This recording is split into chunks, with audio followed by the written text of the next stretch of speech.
Introducing how to install the TOYOCONNECTOR TC3-S coupling. First, attach a nipple to the equipment.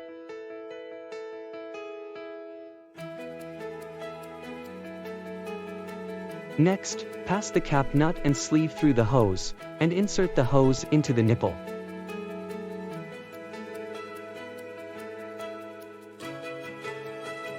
At this time, make sure that the hose is inserted all the way into the nipple.